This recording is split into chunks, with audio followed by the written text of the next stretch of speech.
तो पहले हम इनकी एड्रेसिंग देख लेते हैं, मित्सुबिशी एंड डेल्टा। तो अब जो भी टॉपिक हम यहाँ पे एड्रेसिंग डिस्कस करेंगे तो दोनों की एड्रेसिंग होगी, दोनों की सेम सिनेरियो चलता रहेगा हमारे पास। तो यहाँ पे पहले हम एक आउटलाइन बना लेते हैं कि मित्सुबिशी एंड हमारे पास जो है डेल्टा पीएलसी एड्रेसिंग, ठीक हो गया। पहले हम इनकी एड्रेसिंग देख लेते हैं कि इनका एड्रेसिंग किस तरह है।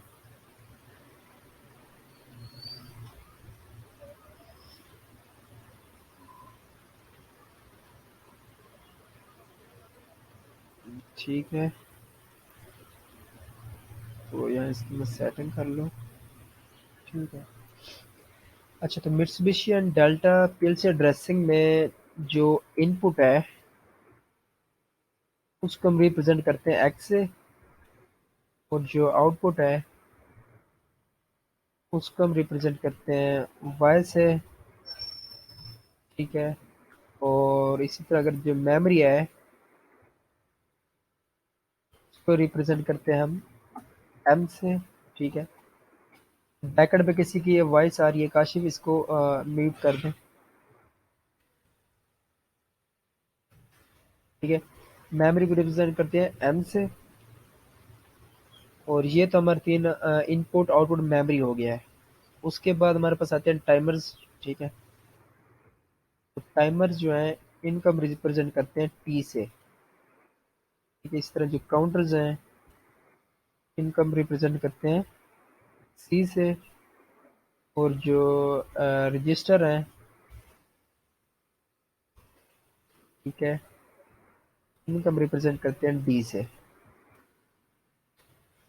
इनपुट को एक्स से करते हैं, और जो इनपुट का एड्रेसिंग है वो कुछ इस तरीके से है कि एक्स ज़ीरो, ठीक है, x zero, x one, x two, तो ये इस तरह जाएगी एक्स सेवन तक जाएगी। ठीक है।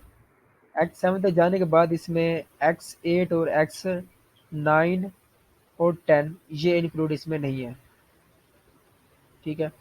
और उसके बाद जो हमारे पास इसका स्टार्ट होगा एड्रेस, हम कह सकते हैं जो मैं यहाँ पे एक लगाना चाहता हूँ। इसके बाद जो हमारे पास एड्रेसिंग स्टार्ट होगी उसके बाद एक्स टेन से होगी। ठीक है। X ten, x eleven, x twelve, इस तरीके से जाएगी एक्स सेवनटीन तक। ठीक है। इसी तरीके से फिर एक्स ट्वेंटी से लेकर एक्स ट्वेंटी सेवन तक, एक्स थर्टी से लेकर एक्स थर्टी सेवन तक, इस तरीके से इनपुट एड्रेसिंग चलेगी। और जो आउटपुट एड्रेस है वो भी इसी तरीके से है, वाई ज़ीरो से वाई ज़ीरो, फिर वाई वन, ठीक है, इसी तरह वाई टू, और ये जाएगी वाई सेवन तक। ठीक है। और फिर इसका एड्रेस आएगा वाई टेन। ठीक है। फिर वाई हमारे पास वाई इलेवन, इसी तरीके से ये भी जाएगा वाई सेवनटीन तक। इसी तरह फिर नेक्स्ट चलता जाएगा। ठीक है। वाई ट्वेंटी से वाई ट्वेंटी सेवन तक, वाई थर्टी से वाई थर्टी सेवन तक। और इसके बाद जो मेमोरी एड्रेसिंग है ये स्टार्ट होगी एम ज़ीरो से। ठीक है। और इसके बाद एम वन, एम टू, और ये चलती जाएगी, इसमें एम सेवन भी आएगा। ठीक है। एम एट भी आएगा, एम नाइन भी होगा, एम टेन भी होगा इसमें। यानी कि इसमें लिमिटेशन ये वाला नहीं है कि इसमें एट नाइन और टेन, यानी ये जो है ऑक्टल सिस्टम है, ये जो एक्स और वाई है ये ऑक्टल सिस्टम है एक तरह से। ठीक है। और ये जो है ये इसमें हम 8 बिट सिस्टम है, और ये 10 बिट सिस्टम। ठीक है। मेमोरी जो है ऑक्टल सिस्टम, इसको हम कह सकते हैं ये हमारा जो है ऑक्टल सिस्टम है। ठीक है। ये ऑक्टल नहीं है। तो ये जहाँ तक इसकी ऑक्यूपेशन होगी, उस पीएल से जितनी मेमोरी होगी वहाँ तक मेमोरी जाएगी इसकी। ठीक है। और जो टाइमर्स हैं, टाइमर भी सेम यही सिनेरियो, टी ज़ीरो से लेकर टी वन तक, T one and T two. ठीक है। इस तरीके से चलते जाएंगे जहाँ जितनी उसकी कैपेसिटी है। जो काउंटर है वो भी सी ज़ीरो से लेकर C1 होगा, फिर C2 होगा, इसी तरह जितनी उसकी कैपेसिटी है ये जाएंगे। और सेम केस है रजिस्टर्स के लिए D0, D1, D2। ठीक है। और ये ये जो ड्रेसिंग है ये दोनों के केस में सेम ही है, मिट्सुबिशी एंड डेल्टा। ठीक हो गया। तो दोनों के केस में ही ड्रेसिंग चलनी चलेगी हमारे पास। ठीक है। तो यहाँ से हम स्टार्ट करते हैं जी एक्स वर्क से, मिट्सुबिशी पीएलसी सॉफ्टवेयर से। तो इसको हम ओपन करते हैं।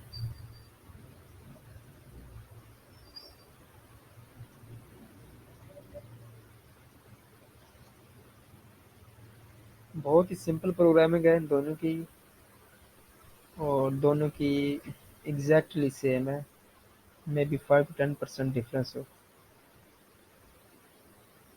और इंटरफेस सॉफ्टवेयर का थोड़ा डिफरेंस है। ठीक है। बाकी प्रोग्रामिंग इंस्ट्रक्शन वगैरह सेम ही है।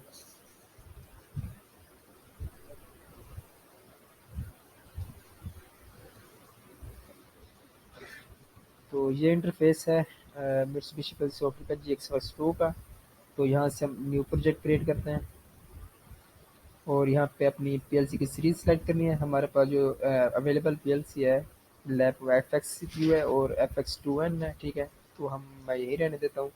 और लैंग्वेज यहाँ पे देखेंगे SLC और लैडर है, तो हम यहाँ पे लैडर पे रहने देते हैं। यहाँ से ओके करते हैं।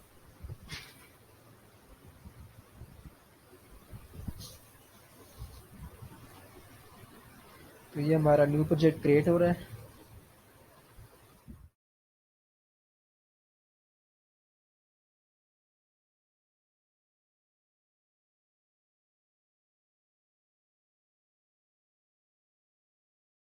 अच्छा, तो ये इंटरफेस है। इसमें देखें ये हमारे पास यहाँ पे इंस्ट्रक्शन पड़ी हुई है, कमांड्स पड़ी हुई है। यहाँ से हमको ड्रैग एंड ड्रॉप करना है, या डायरेक्ट बाय शॉर्ट कमांड के जरिए भी इनकम लगा सकते हैं। तो हम यहाँ से पहले एक ओपन कॉन्टैक्ट लेते हैं। ठीक है। अब क्लिक किया तो यहाँ पे इसका एड्रेस मांग रहा है। ठीक है। यहाँ एड्रेस में X0। ठीक है। X0, ये ओपन कॉन्टैक्ट ऐड हो गया। इस पर हम कॉइल लगाते हैं, तो F7 पे कॉइल, इसको क्लिक किया, इसका एड्रेस Y0। ठीक है। तो ये कॉइल लग गई। और इसके अब हम सिमुलेशन चेक कर लेते हैं, सिमुलेशन किस तरीके से करनी है। तो पहले हम इसको कर लेते हैं कंपाइल। ठीक है। तो यहाँ पे कंपाइल का ऑप्शन है, यहाँ पे बिल्ड करेंगे। तो अब ये जो वाइट कलर आ गया इसका मतलब ये हमारा कंपाइल हो चुका है। ठीक है। ग्रे कलर हट गया है। तो यहाँ से हम सिमुलेटर का ये ऑप्शन है इसका, स्टार्ट स्टॉप सिमुलेशन। ठीक है। तो यहाँ पे हम क्लिक करेंगे तो इसका सिमुलेटर ऑटोमेटिकली ओपन हो जाएगा। ये देखें। ठीक है। तो ये अब सिमुलेटर में प्रोग्राम हमारा जा रहा है, ये 100% हो चुका है। मैं इसको मिनिमाइज कर देता हूँ। ठीक है। यहाँ से। ठीक है। और अब हमारा सिमुलेटर चल रहा है। तो यहाँ से अभी टेस्ट करने के लिए हम इस पर राइट क्लिक करते हैं, और डी बग पे जाना है इसके बाद, और मॉडिफाई वैल्यू। तो यहाँ पे ये जो एड्रेसिंग है X0, X1 या फिर Y0, Y1, इनको ये डिवाइस बोलता है, डिवाइस। ठीक है। Device X0, device X1, device X2, इस तरीके से। तो X0 है, इसकी डाटा बिट है, और इसको हम यहाँ पे ऑन करेंगे तो ये ऑन हो जाएगा, ऑफ करेंगे तो ऑफ हो जाएगा। और ये जो स्विच ऑन ऑफ है, इस पे एक मरतबा क्लिक करेंगे तो ऑन हो जाएगा, दूसरी मरतबा क्लिक करेंगे तो ऑफ हो जाएगा। तो पहले इसे चेक कर लेते हैं। इसको ऑन किया है तो ये आउटपुट ऑन हो गया है। यहाँ से ऑफ किया है तो ये इनपुट ऑफ किया तो आउटपुट भी ऑफ हो गया है। ठीक है। इस तरह पे आप इनपुट को यहाँ से ऑन करते हैं, ऑन हो गया, दोबारा क्लिक किया तो ये ऑफ हो गया। ठीक है। इस तरह साथ में इसकी हिस्ट्री भी, डाटा भी यहाँ पे बता रहे हैं कि अभी इसकी स्टेट क्या हुई है, रिसेंटली इसकी क्या चेंज हुआ है इसके। ठीक है। तो इसकी हमारी सिमुलेशन सक्सेसफुल हो गई है। यहाँ इसको एग्जिट करते हैं, और यहाँ पे अब हम एक होल्डिंग का प्रोग्राम बनाते हैं। तो यहाँ से पहले हम सिमुलेशन इसकी ऑफ करते हैं। अच्छा, एक इसमें एक इशू होता है कि आपने, इसके 3 मोड होते हैं, रीड मोड, राइट मोड और मॉनिटर मोड। अभी अगर हम देखें तो हम यहाँ पे हैं रीड मोड पे। ठीक है। यहाँ पे नीचे शो भी करता है, ये बता भी रहा है नीचे रीड मोड। तो हमें अब राइट करना है, यानी कि एडिटिंग करनी है, तो राइट मोड में जाएंगे। जब हम मॉनिटर कर रहे होंगे तो फिर ये मॉनिटर मोड में जाएंगे। अभी हम चलते हैं राइट मोड में। राइट मोड में गए। अब यहाँ पे नीचे क्लिक करते हैं, क्योंकि हमें लैचिंग करानी है। तो यहाँ पे मैं ये कॉइल लेता हूँ, ठीक है, ओपन कॉन्टैक्ट है और साथ में इसके साथ दो ब्रांच भी एडेड है ऑलरेडी, ठीक है। इस पर क्लिक करूंगा तो ब्रांच भी ऐड हो जाएंगी और कॉन्टैक्ट भी ऐड हो जाएगा। इस पर क्लिक किया और यहाँ पे इसको एड्रेस देते हैं Y0, ठीक है। तो ये देखें, ये होल्डिंग भी हो गया इसकी, ठीक है, ब्रांच भी बन गया और कॉन्टैक्ट भी पैरेलल ऐड हो गया। और एक हम सीरीज में ऐड कर लेते हैं और सीरीज वाला कॉन्टैक्ट 0 ले लेते हैं और इसको एड्रेस देते हैं X1, ठीक है। तो ये हमारा होल्डिंग का प्रोग्राम बन गया है, ठीक है। और इसी तरह होल्डिंग सेट रीसेट से भी करा लेते हैं। अच्छा, ये कमांड जब यहाँ से उठा के दे रहे हैं, आप एक और वे से भी दे सकते हैं। मैं डायरेक्ट यहाँ से LD प्रेस करता हूँ, LD लिखा मैंने, ठीक है। उसके बाद मैं लिख देता हूँ X2, ठीक है। तब ये कमांड ऐड हो गया है। और आगे हम कमांड ऐड करना चाह रहे हैं सेट की,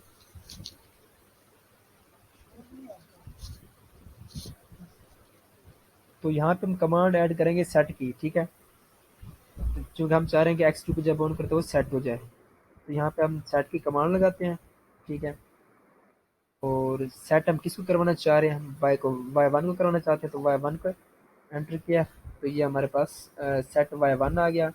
इसी तरीके से हम LD X3 कर लेते हैं, ठीक है। और इसके अगेंस्ट हम रीसेट की कमांड लगाते हैं, तो RST रीसेट। और रीसेट किसको कराना है, रीसेट भी हमने Y1 पे ही कराना है, इसको सेट करवा रहे हैं। ये रीसेट कमांड ऐड होगी और यहाँ से हम चलते हैं कंपाइल पे, बिल्ड। ये हमारा प्रोग्राम कंपाइल हो चुका है। यहाँ से सिमुलेशन दोबारा स्टार्ट करेंगे,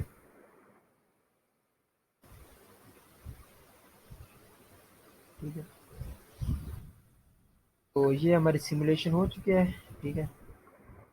अब इसमें देखिए इनिशियली जो हमारा जो आउटपुट है Y1 वो 0 है, यानी कि रीसेट है, ठीक है।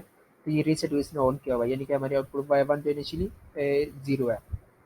पहले हम यहाँ से इसको करते हैं Y0 को ऑन ऑफ करते हैं, यानी कि इसको सेट रीसेट करते हैं।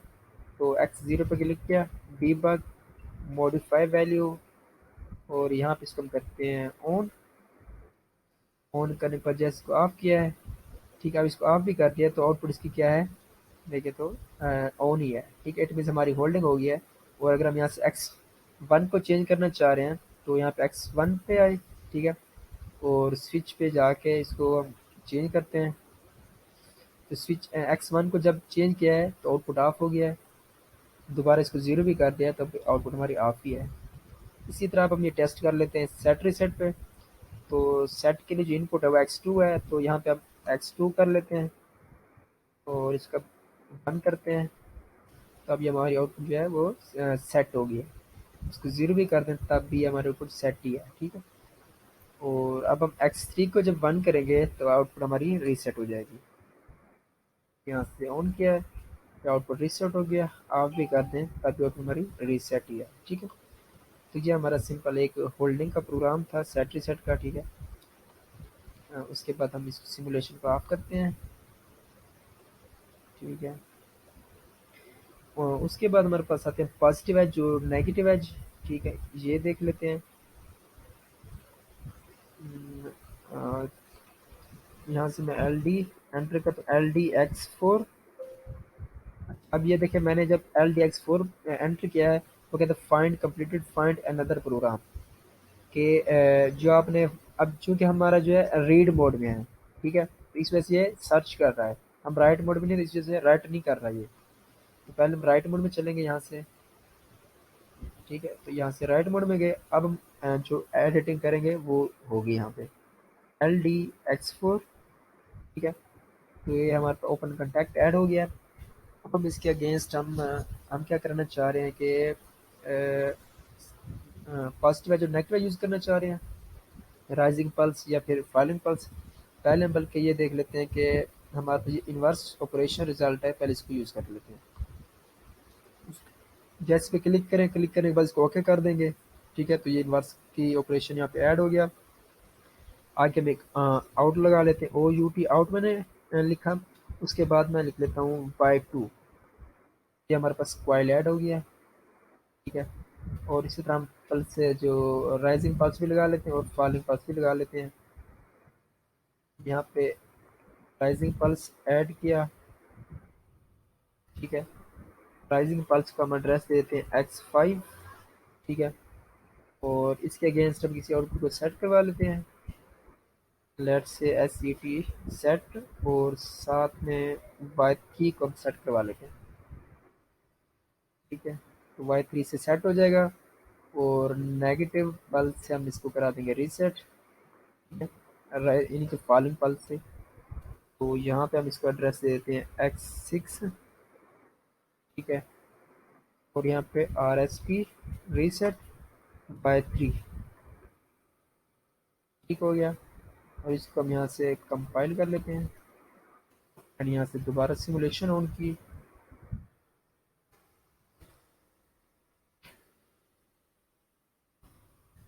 ठीक हो गया। अच्छा, यहाँ इसको थोड़ा नीचे कर लेते हैं प्रोग्राम को। इनिशियली देखें y3 यहाँ पे मैंने सेट यूज किया हुआ है और रीसेट में भी यूज़ किया हुआ है। तो अभी इनिशियली ये y3 क्या है, रीसेट है, यानी कि 0 है, ठीक है। और अभी जो हमने कमांड एक लगाई थी इनवर्स आउटपुट रिजल्ट की, ठीक है। इनवर्स आउटपुट रिजल्ट क्या करती है, जब x4 0 होगी तो आउटपुट 1 होगी, अगर ये इनपुट 1 है तो आउटपुट 0 होगी। इनिशियल x4 देखें तो 0 है तो आउटपुट 1 है, x4 को हम 1 करेंगे तो आउटपुट हो जाएगी 0। डीबग में गए मॉडिफाई वैल्यू, तो x4 को हम यहाँ से करते हैं 1, x4 जैसे 1 हुआ आउटपुट 0 हो गया है, दोबारा इसको 0 करेंगे तो आउटपुट 1 हो गया है, ठीक है, सिंपल है। अच्छा, इसके बाद हम राइजिंग एज और फॉलिंग एज, या फिर राइजिंग पल्स या फॉलिंग पल्स कह सकते हैं। अब राइजिंग पल्स हम सेट करवाते हैं y3 को, तो राइजिंग पल्स का एड्रेस है x5, तो इसको जब 1 करेंगे तब ये पल्स देगी, ठीक है। हमने इसको 1 किया तो ये देखिए सेट हो गया। अब इसको ऑफ भी कर दें, अब ये सेट ही है, ठीक है। अब हम फॉलिंग पल्स का एड्रेस लेते हैं x6, ठीक है। x6 की जब 1 करेंगे उस वक्त ये रीसेट नहीं होगी, जब हम इसको 0 करेंगे 1 करने के बाद तब आउटपुट रीसेट होगी, क्योंकि इसने फॉलिंग पल्स पे आगे एज देना है। यहाँ से इसको 1 किया, ये 1 हो गया है। तो अगर आपका पता नहीं चल रहा कि 1 हुई है कि नहीं हुई, तो यहाँ पे देखें x6 को हमने एक स्विच ऑन ऑफ दिया है, ठीक है। इट मीन्स ये 1 हुआ है। अब इसको दोबारा करेंगे तो ये 0 होगा, तो आउटपुट रीसेट हो जाएगी। कि आप देखें दोबारा किया है x6 को तो ये 0 हो गया और आउटपुट रीसेट हो गया, ठीक है। तो इस तरीके से आप राइजिंग पल्स और फॉलिंग पल्स को इसमें यूज़ कर सकते हैं, ठीक है। दोबारा मैं सिमुलेशन ऑन करता हूँ तो आप देखिएगा।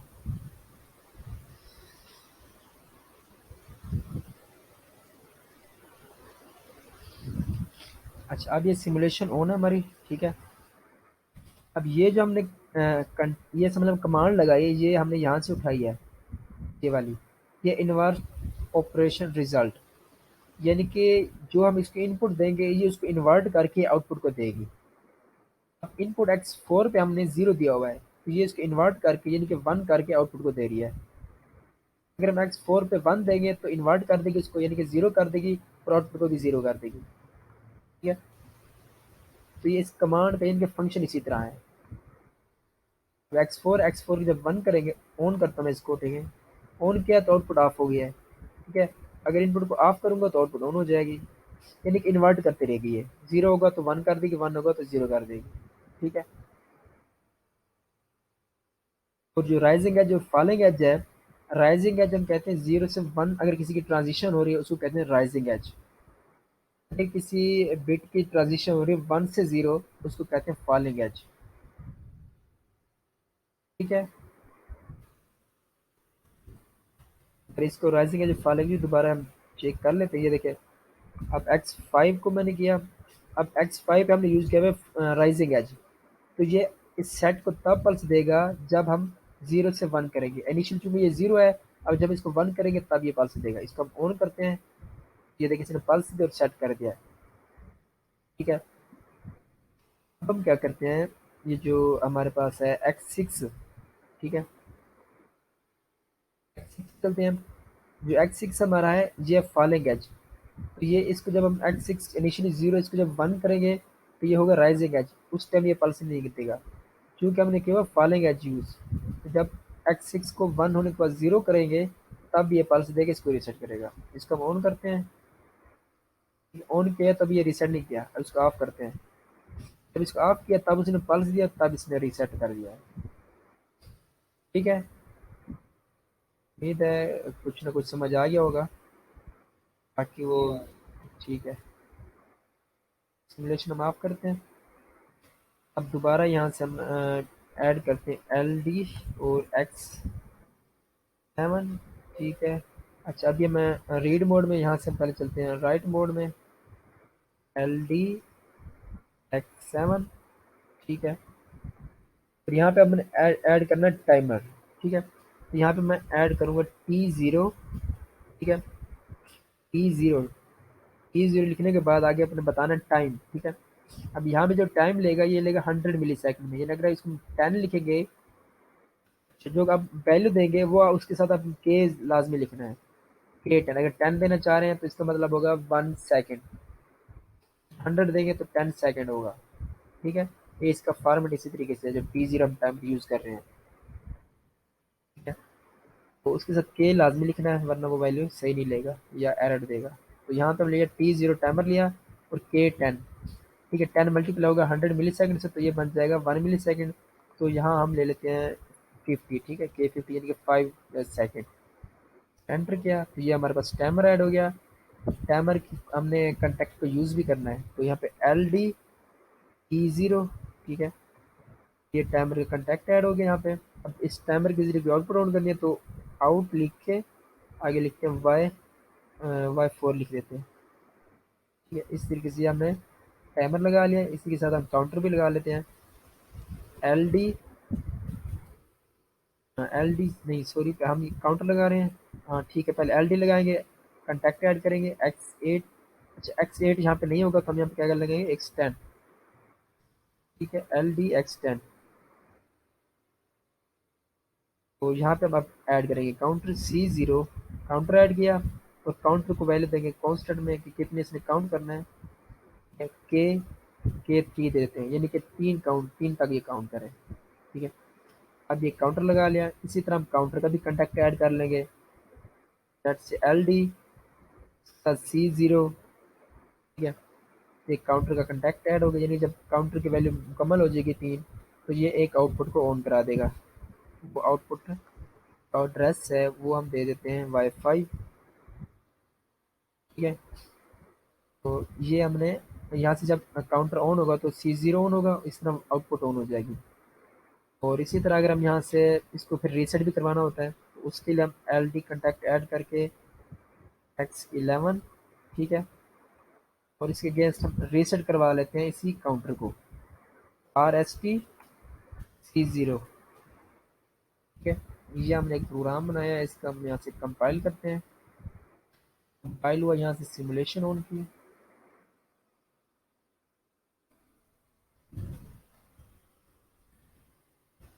ठीक है, तो ये सिमुलेशन हो गया है। अब हम इसका पहले टाइमर देख लेते हैं। X7 से टाइमर ने ऑन होना है। डीबग में गए मॉडिफाई वैल्यू। ठीक है, और यहाँ से हम X7 को करते हैं ऑन, तो टाइमर ऑन हो जाएगा और 5 सेकंड के बाद हमारी जो T0 ऑन होगी और वो Y4 को ऑन करा देगी। ठीक है, यहाँ से इसको हमने ऑन किया, ये स्टार्ट हो गया टाइमर हमारा। 5 सेकंड बाद इसने Y4 को ऑन करा दिया। ऑफ करेंगे तो ये ऑफ हो जाएगा। ठीक है, ऑफ करेंगे तो ये ऑफ हो जाएगा। ठीक है, क्योंकि रिटेंटिव नहीं है टाइमर ये। ठीक है, यानी कि ये ऑन डिले टाइमर है। अगर इसकी रनिंग कंडीशन तरह इनपुट ऑफ कर देंगे तो ये ऑफ हो जाएगा। ठीक है, जब तक ये टाइम पूरा होगा तब ये आउटपुट ऑन करेगा। ठीक है, इस तरीके से इसकी वर्किंग है।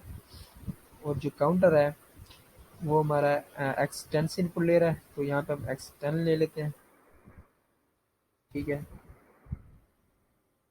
और X10 को जो जा रही है X10 से जा रही है C0 को, तो X10 को हम करते हैं 1। ये देखिए यहाँ पे काउंट 1 हो गया है, 0 किया, दोबारा 1 किया तो 2 हो गया है। जैसे ये 3 होगा तो C0 ऑन होगा और वाईफाई ऑन हो जाएगा। अब इसको 3 करते हैं, तो जैसे ये 3 हुआ है, कांस्टेंट वैल्यू इक्वल हुआ है, तो आउटपुट ऑन हो गया है। उसके बाद चाहे इसको इंक्रीज करते भी रहें कोई इफेक्ट नहीं पड़ेगा। ठीक है, अब हम ये जो वैल्यू काउंटर में, अब इसको हमें रीसेट भी करना है। ठीक है, तो रीसेट के लिए हमने इसको लगाया हुआ है X11 पे। ठीक है, तो यहाँ पे हम इसको रखते हैं X11। ठीक है, X11 पे चलते हैं। X11 में जब ऑन करेंगे तो ये हमारा काउंटर है C0, ये रीसेट हो जाएगा, यानी इसके अंदर जो वैल्यू 3 है ये 0 हो जाएगी। इस तरह आउटपुट जो है वो भी 0 हो जाएगी। ठीक है, यहाँ इसको ऑन किया तो ये देखिए ये रीसेट हो गया। अब इसको ऑफ भी कर दें तो नो इशू। अब ये देखिए काउंटर में 0 वैल्यू है। इस तरीके से आप काउंटर और टाइमर यूज़ कर सकते हैं। और इसके बाद हमारे पास है वो है कंपैरेटर्स एंड मैथ फंक्शंस। वो हम एक एक ब्लॉक लगा के चेक करते हैं और उसके बाद हम डेल्टा पे चलते हैं। यहाँ से LD X12। ठीक है, तो यहाँ से पहले हम राइट मोड में चलते हैं। ठीक है, LD X12 और अब हमने लगा रहा है कंपैरेटर। ठीक है, तो कंपैरेटर के लिए डायरेक्ट मैं यहाँ से लेस देन की कंपैरेटर की मैंने सैंपल डाला। ठीक है, उसके बाद रजिस्टर देना D0 D1, ये इसका फॉर्मेट है। अब इस फॉर्मेट का क्या मतलब है कि इस फॉर्मेट का ये मतलब है कि D0 लेस देन है D1 से, देन नेक्स्ट कोई ऑपरेशन परफॉर्म होगा। ठीक है, यहाँ इसको ओके करते हैं। यहाँ से पहले हम इसको देते हैं यहाँ पे ये इस तरीके से, तब ये ऐड होगा। ठीक है, यानी कि ये जो F6 है, कंट्रोल जी करता हूँ। अगर आप इस तरीके से F6 पे क्लिक करें, यहाँ पे शिफ्ट और लेस देन। ठीक है, यहाँ पे D0 D1, इस तरीके से कंपैरेटर ऐड हो गया। और इसके ज़रिए हम जिस आउटपुट को ऑन करवाना चाह रहे हैं बाय 6 कह देते हैं उसे। ठीक है, और जो हम यहाँ पे मैथ फंक्शन लगाना चाह रहे हैं LD X13। ठीक है, और इसके बाद हम ऐड का फंक्शन ऐड कर देते हैं ऐड। अब एडिशन में एक होगा दो ऐसे एड्रेस रजिस्टर होंगे जो ऐड होंगे और उनका एड्रेस जिसमें जाएगा डेस्टिनेशन में, वो हमारा तीसरा रजिस्टर होगा। तो D0 हमारा first resistor, D1 second and D2 third register होगा। D0 plus D1 is equal to D2। तो इस तरीके से ये फंक्शन परफॉर्म होगा। मैंने इसको एंटर किया तो ये हमारे पास एडिशन का ब्लॉक ऐड हो गया। यहाँ से इसको कंपाइल करते हैं, बिल्ड किया और यहाँ से स्टार्ट सिमुलेशन।